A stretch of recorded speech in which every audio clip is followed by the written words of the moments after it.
What's going on, everyone? Welcome to some more Week 1 Littleroot Lessons Draft League, Season 3.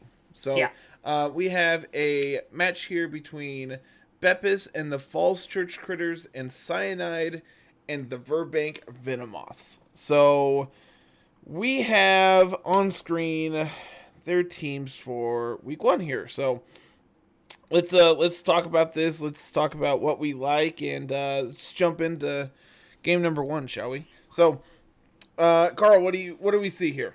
No restricted mod on Cyanide's team. That's the first glaring uh-oh, in my opinion. Not only no restricted, also no Gmax. Having access to Giratina and Inteleon on his side, and choosing to bring neither of them. It's interesting. Okay, so I mean, I understand kind of the thought process. Bepis very much has a hard Trick Room team going on here between, Calyrex-Ice and DD female, and then, you have Snorlax and Marowak and Jellicent as well here. Yeah. Did not bring Delmise this week, but access to Delmise and, Scorch, Hitmonlee, Bisharp. They're like that awkward mid-tier range where they function inside Trick Room, but not that great. Yeah. And then, rounding out the team, we see Pheromosa, which is just fantastic, having access to Speed Swap to let you go super fast when you don't want to do Trick Room things. So, Yep. this is a really interesting matchup here. Personally, from Cyanide's side, Gothitelle gets access to Imprison Trick Room, right? Correct. It does. So, from my perspective, that seems like the best possible thing we could lead here.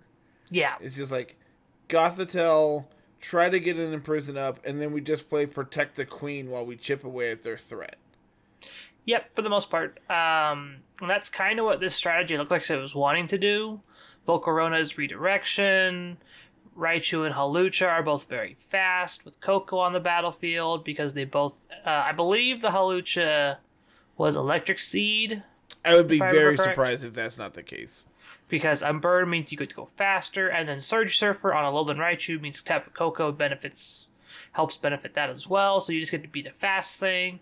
And then if they do manage to get Trick Room up, they do have Cradily. Cradily does operate in Trick Room fairly well. Yeah, base 55 speed? Something like that. So it definitely can be a threat under Trick Room. And actually kind of lines up against Marowak and Calyrex-Ice, and it can be Storm Drain, so Jellicent has to attack you with Ghost-type attacks instead of Stab Water.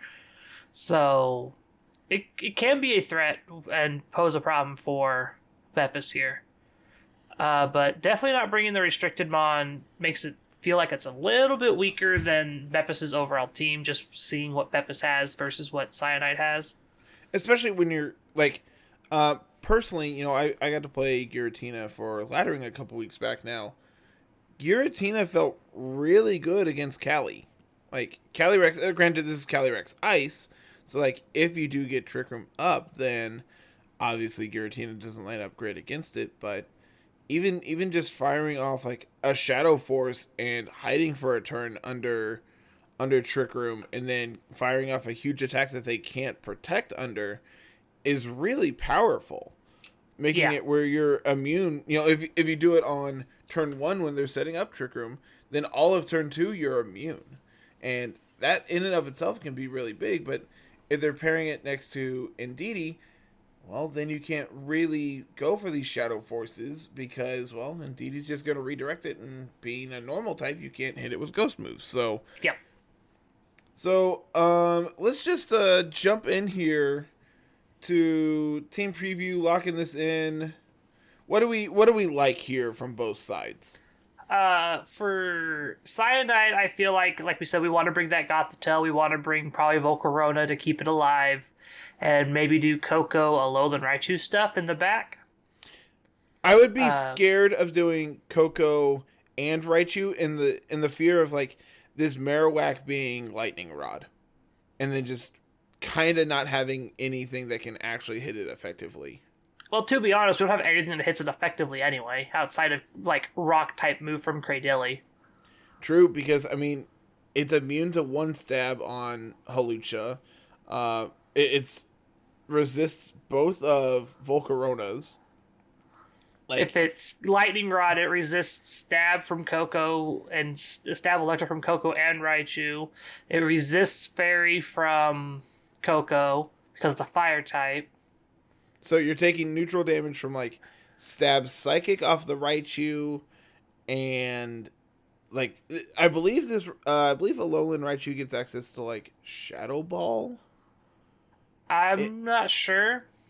I could be pulling that one out of left field, but I feel like since it's a Psychic type, it should be able to. You'd think so, right? But I know it gets Focus Blast. I know that one. But I believe regular Raichu does as well. Let me just pull that up, see, for my sake. As we get into game 1 here. We don't get Shadow Ball. Interesting. We actually get 0 ghost moves. Awkward. Looks like their recording is a little bit choppy, but it'll work. We can make it work. This seems like an okay lead here. We see Cradilly and Raichu on Psy-anide side. For Bepis, we see Indeedee and the Jellicent most likely going for a Trick Room here. Gonna trigger that Psychic Seed on the Indeedee. Gonna get a special defense boost here. And I would be very surprised if this is not just the stereotypical follow me plus Trick Room here on turn 1. Yeah, it's very obvious, but very powerful play here. Something the Cradilly Raichu could do is, if the Cradilly has Power Herb, you might be able to Meteor Beam into this Indeedee, and there's a shot you might take it out. Between like Stab, Meteor Beam, and the potential for like Discharge coming off, it could do a non-zero amount of damage this turn. But instead we see this Koko come out, which I'm not sure this actually accomplishes anything here. Like, we're gonna see a big Rising Voltage coming off from this Raichu, but now you have 2 extremely fast Pokemon on the field in the face of Trick Room. Yeah. Granted, like, you are putting a lot of pressure on this Jellicent, but now that Trick Room is up, Jellicent's putting a lot of pressure on this Raichu. Yeah, for sure. I would be very surprised if this isn't Focus Sash on the Raichu. Just so, like, I mean, you don't see bulky Raichus. That's not something you usually see. So we're not going to get to find out yet. Yep, firing off of Muddy Water, going to miss on the Raichu, and casually doing 50% to Tapu Koko here. Managed to pick up the crit there on the Koko. And Expanding Force takes it out the rest of the way there. That is a Expanding Force outside of Psychic Terrain is still going to be able to enough to pick up the KO on the Koko. As we see a Rising Voltage boosted by the terrain taking out the Jellicent. Really no surprise to see that one there either. Yeah. But the problem with this is, like, sure, you picked up a KO, but now you just gave them a free switch in to Calyrex-Ice, and Cradilly doesn't really like seeing that. The best thing you can do with Cradilly is, like, try to go big and hope you survive a hit from it. I wonder if this is, like, weakness policy Cradilly, and we can, like, anticipate taking a hit from this from the Calyrex and trying to OHKO it back, but I cannot imagine even at +2 being able to OHKO this thing if it Dynamaxes here. Yeah. Which we saw Bepis click Max Quake into the Cradilly slot here. Yeah, picking up special defense boosts in front of Cradilly Raichu seems pretty beneficial for us. Looks like Psy-anide is maxing their Cradilly. Is Cradilly slower than the Calyrex-Ice? There is a possibility it could be. Interesting. It is actually slower. So that means this Calyrex is probably not min speed? Very likely. So at 31 EVs with a negative nature, we're at 63, whereas Cradilly at... Oh, Cradilly's base 43. It's naturally slower than Calyrex. Okay, then. I actually didn't know that. Well, now we do. Cradilly went for a max rockfall, sets up the sand here. Yeah, going to be able to chip away at the Indeedee here on the end of turn, as well as the Calyrex, but... Let's see how much this max Quake does. You know, just casually 50% to a max Cradilly. No big deal. Another crit. Okay, well, you know. Sometimes you're lucky, man. That's 2 crits so far. Need to get a crit counter going here. Okay, so this Raichu has Surf for Storm Drain. Okay, this is actually really awesome here. Should be enough. Not quite enough to take out the Indeedee, but it should go down to sand here. I will say, I think Indeedee goes down to sand here. And Raichu is going to take a little bit of chip here at the end of turn as well, breaking a potential Focus Sash if there is one. But now, we still have 1 turn of Trick Room, I believe, if I've counted right. And you see 2 very good Trick Room sweepers in the face of an Alolan Raichu in Electric Terrain and a half HP Cradilly. Yeah. So Marowak here getting access to Ally Switch is huge, because it means we can swap around and get another special defense boost on our Calyrex-Ice before Cradilly actually probably hits us. The big thing here is we're going to be able to take the Raichu out, not that the potential Focus Sash is actually broke, and they're not going to get another Storm Drain boost off of a Surf because the Raichu is going to go down before it actually triggers as well. Yeah. So, Marowak is probably going to take a max Rockfall this turn, but honestly, I see no reason that Calyrex can't clean up this game by itself. Here comes the max Rockfall. Okay, into the so Calyrex. they targeted the Marowak. Okay. So it ended up putting damage on Calyrex, which is fine. Yeah, we know this is Life Orb already. It's already been revealed. Max Quake pretty easily picking up the KO on the Raichu, putting the Calyrex to +2 special defense and picking up the KO, going to give it a second attack boost now. Yeah, now I think this game is pretty much sewn up here. I don't know what Cradilly can do against both Calyrex and Marowak. And was that the last turn of Trick Room, or is there one more? Did I miscount? I think there's one more. See, I'm awful, man. I don't know how to count. But we do see the Psychic Seed triggering on the Hawlucha, but honestly, it really doesn't matter. Yeah, I think this is probably GG's here. Even if the Hawlucha goes for Detect this turn, I'm pretty sure a +2 max Hailstorm is going to be enough to pick up the KO. Oh yeah. So we see locking in the max Hailstorm here, and I believe that was a Bone Ring locked in on the Cradilly. Mm-hmm. Gonna see the Max Rockfall Rockfall one more time. This time actually into the Marowak. Gonna be able to pick up the Takes KO out. pretty cleanly Okay. there. Marowak not known for its very high special defense. And I kind of expected that to happen last turn.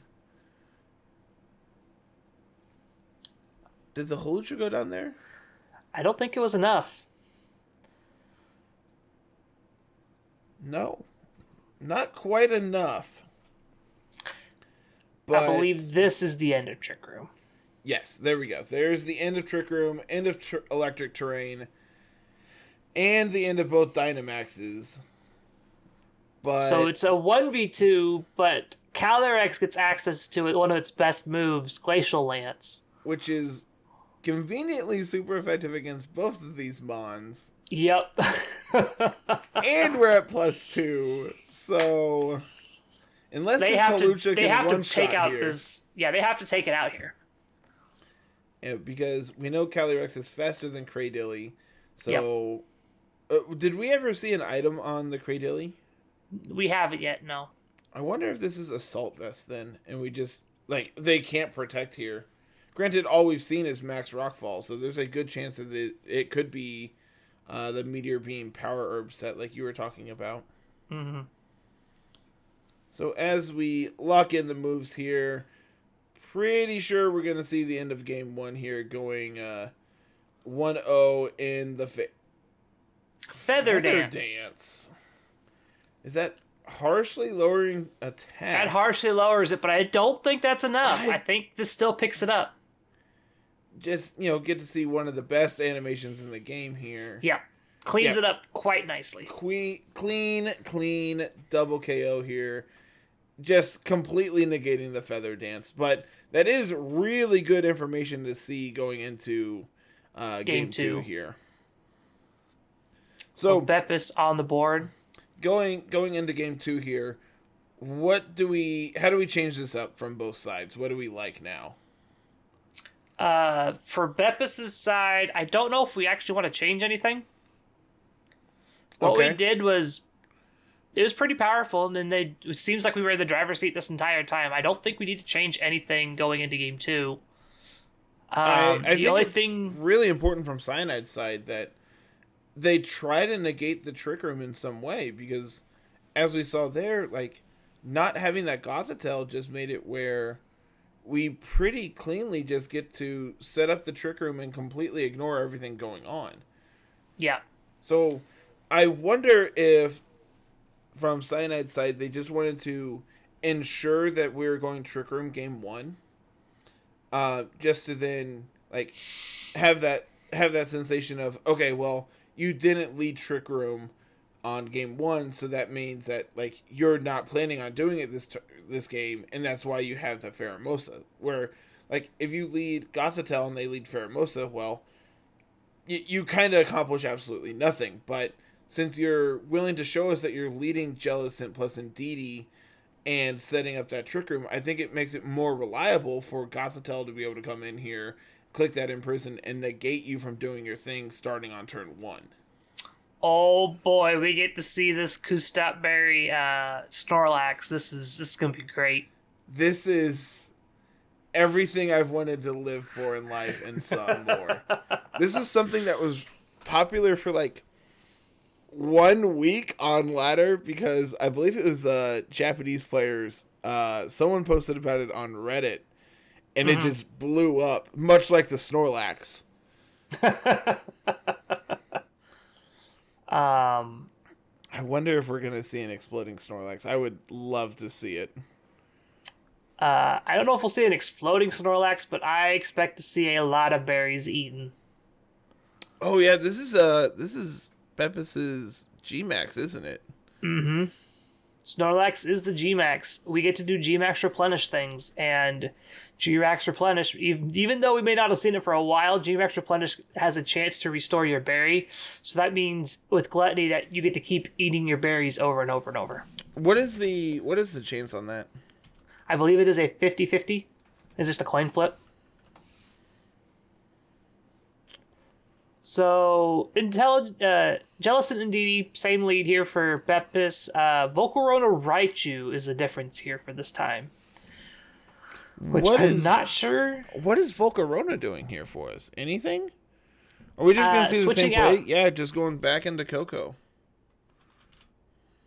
I don't see how this is going to be any different than what we just saw. How does this change? We're going to protect the Indeedee. So if this is rising voltage into the Jellicent, this is honestly kind of bad. Yeah, this is real bad.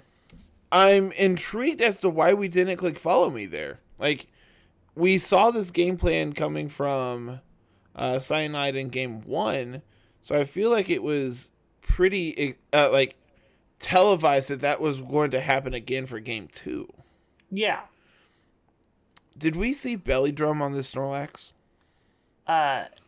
Yes. There's also a self-destruct just for you. Love to see it, man. You love to see it.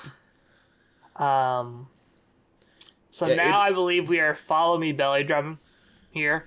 Yeah, quick Bulbapedia search does show that Gmax replenish is 50%. So this is going to be very interesting to say the least. For sure. Actually makes you want to dig out my Snorlax and use it on Series 8 ladder again. For sure, man. Like this is beautiful. Like honestly, I could see playing this team on laddering and just be like, all right, here's my Calyrex-Ice team. This is what we're doing. We're getting a little cute, but I think it's fine. Okay, Raichu comes out and Volcarona comes back in. We haven't seen items on either the Volcarona or the Raichu, so there's a non-zero chance that the Volcarona is holding the Focus Sash here, and they're trying to go for a Rage Powder to just like stall the Snorlax's Dynamax turns out. Yeah. But like now we have a +6. Off. We have a +6 Snorlax eating the Custap Berry, so Indeedee is taunted now, so it has to go for Expanding Force if it does anything besides switching. So it looks like we're gonna blow up, maybe? No, evidently not. I think that was the realization of, oh, I can't protect here. This is bad. Yeah, so now we go for the replenish strats, and we just blow somebody up. +6 max replenish usually takes out almost everything. I would be very surprised if this doesn't pick up KOs here. And now we get to eat our Custap Berry. Watching this is great because, like, this is something that you would not normally see. And that's really what, like, Draft League is about for me, is getting to do these off-the-wall strats and seeing them pay off and actually work. For sure. But, like, if this was to happen in game, I would be so confused and so lost immediately. Goodbye, Volcarona. And we blow the Volcarona, and we get our berry back. Uh-oh. The chain has begun. Uh-oh. So this means we get to go first in priority for our speed tier, or our priority tier. Mm-hmm. So it's just Quick Claw every turn. 100% Quick Claw. This is great. Well, 50% Quick Claw, which is way better than the 10%. Yeah. Well, it's 100% if we have it. Exactly, but with Replenish, it's 50% to get it back. So yeah, probably gonna see a Dynamax Hawlucha here. Probably doesn't matter. I don't think it matters. Like, it's +1 defense. It's behind Reflect. But this is a base 150 G-Max Replenish coming off a +6 Snorlax. I don't think this really matters. Yeah, and no amount of speed saves you here. No, that's the best part here. If I was Psy-anide, I would be Dynamaxing and protecting this Hawlucha with my life. Oh yeah, trying to stall out as many of these G-Max turns as possible. Because, like, if you call this correctly, if you Dynamax and call this correctly, they don't get a berry next turn. Correct. Which would be absolutely huge, because then you can fire off a huge Max Knuckle and get that potentially the KO on the Snorlax before it really gets to Snowball here. Yeah. Gonna see the Indeedee switch out, bringing in the Calyrex-Ice. No Dynamax from Psy-anide. Quick 1-2 punch on the Hawlucha, taking it down. And we got the berry again. Oh my lord. Sometimes you're lucky, man. Say we've rolled 2 50%, so looking to get a third here in a minute. This is beautiful. This is everything that Draft League is about. No, so go we're gonna just Max again. Quake. We're gonna just Max Quake here. and probably bring out Needy. No point in playing aggressive. Play it safe. You're up 3-2 here. Your Dynamax is almost over. And what can they do? They Dynamax Raichu? That really doesn't seem like good here. It definitely doesn't seem ideal. That's for sure. I also notably gets rid of the electric terrain, so Rising Voltage doesn't do as much if they don't Dynamax. I am very surprised we didn't see the Hawlucha Dynamax. I am too. There is the Focus Sash. Focus Sash is on Raichu. Okay. Not, which we could kind of piece together, seeing how it wasn't on the Volcarona. Gonna get that special defense boost. Makes it where Snorlax is basically unkillable. Yeah. And now we can safely just blow up. Do it. You won't? Please do. Yeah, do it. The problem is we don't have a berry this turn. True. Are we willing to sack the Indeedee for the blow up? I think Indeedee's faster than Snorlax, so Indeedee gets to get its attack off first, and then Snorlax blows up. Honestly, I don't even think we're going to get to blow up if this I don't think we are either. goes off. And that makes me sad, because I really wanted to see a self-destructing Snorlax, man. Same. But I'm pretty sure this is going to be a... Yeah, this is game over no matter which way you slice it. Because, mind you, we have a full HP Calyrex-Ice in the back as well. Snorlax survives on 12. Voltage goes off into Snorlax. Yep, unfortunately, not going to see an exploding Snorlax today. But Indeedee's Expanding Force might be enough to pick up these KOs here. Definitely the Raichu. And the Coco as well. Yep, seeing how much the first one did outside of Train, the second one inside of Train was definitely going to be enough. So that is a very, very quick 2-0. And in Bepis' favor here, moving on to the 1-0 bracket. And I'm not entirely sure if they sent in their week 2 match. I know that's your department here. I haven't gotten it yet if they are. Okay. But they'll still have time to get it into us when this goes up. Plenty of time here. So yeah. That was a very fast match. Expected a little bit longer, seeing how all of our games are super duper long. We have had extremely long 3-game matches for both of ours for both weeks in all actuality. Yeah. I know my match against Adam, which is live on YouTube now, if you want to go check out my side as well. Adam posted his, I believe, the day after. Beautiful, fantastic match. It was a really, really close match. And then this last week, absolute nail biter of a match as well. That was mine as well. But my all week 1 matches should be up or will be up here shortly after this one goes up. So yeah, if you're interested in seeing more Draft League content, I believe you've made a playlist for all these, or there will be by the time that this goes up. Yeah, there is one made up. Currently, at the moment of recording, there's only one video in it, but there will be more added to it as we go through the weeks here. Yeah, because as of recording, the first one went up today, and by the time this goes up, it'll be probably 3 or 4 deep at that point. So yeah. Definitely make sure you check out that playlist. I know Evan over on his channel as well is making a playlist of everyone's Draft League matches that get uploaded to their personal YouTubes and everything else as well. So if you're interested in watching more than just us commentate and our crew commentate, you can get some personal insight on some matches over there as well. So I think that's going to be it for us today. Yep, that's all we got. Okay, so that is going to be it, everyone. Make sure if you're new, go ahead and hit the subscribe button, ring the bell for notifications when new stuff goes live.